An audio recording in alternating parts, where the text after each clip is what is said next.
Welcome homeowners and future electricians to another episode of Homeowners Electrical Professor. I am your host. My name is Paul Esposti. In this episode we're going to talk about termination and connections. Very important. The weakest link in any electrical system is at the terminations or connections. When AC current flows through a conductor, three things occur. Heat is created, magnetism is created, and the conductor expands and contracts with the heat.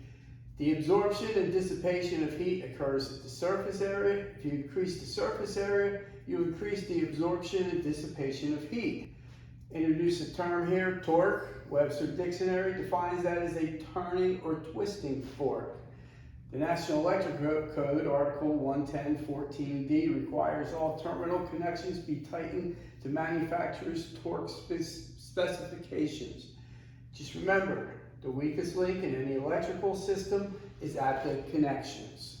Okay, I have a few examples of how not to do your terminations at a device like a receptacle or a switch.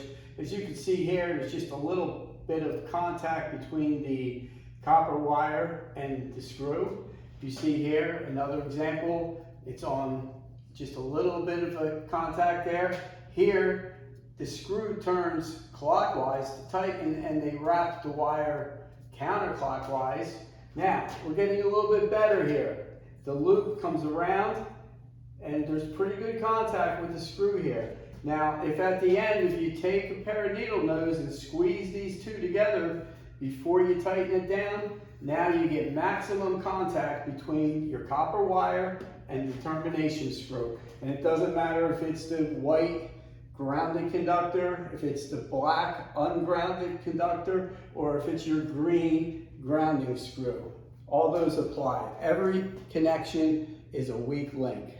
Okay, now I'm going to demonstrate how to make those connections or terminations at devices, namely receptacles, switches, ground fault receptacles. They come in all different colors, combinations. You can get single receptacles, you can get combination switches and receptacles together. Now there's two basic ways to wire these devices. You can make the terminal loops like I showed with the pictures, which I will demonstrate how. Or if you look on the back of the device, there's a little hole, and what you can do, that's called backstabbing. And what you can do is you can use an approved pair of strippers that has the different gauges on here. You don't want to just take a razor knife and scrape the wire or go around it with a pair of pliers. You want to do it the proper way so you don't nick the conductor and create a weak point, okay? So I'm going to strip the wire back, and now that little hole, I can push the conductor in there. And now there's a clip in there that keeps it from pulling out. That's called backstabbing. I'm an old school electrician. I don't do that. I make terminations, okay? It's a UL approved method. You're allowed to use it. I can't stop you.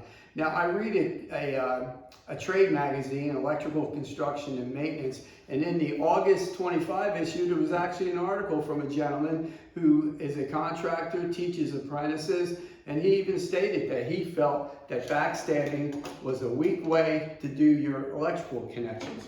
So now, what I'm going to do is show you how I do it, and most electricians that I know do it. I'm going to strip some wire back. Now, what I do is I take my needle nose and I bend that wire back at a little bit of an angle. Then I make my loop. I'll just show you here real quick. I wrap it around the receptacle.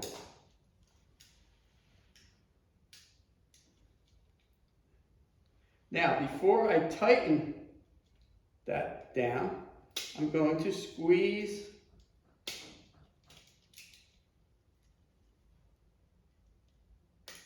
my loops together so I can get them as close as possible, and then I'm going to tighten my screw down.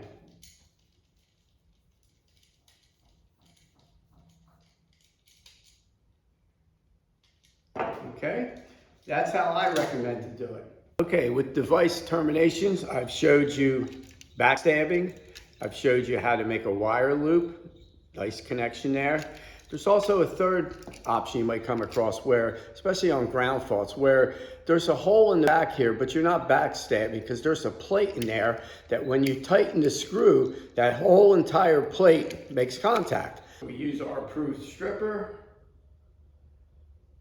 strip the wire back.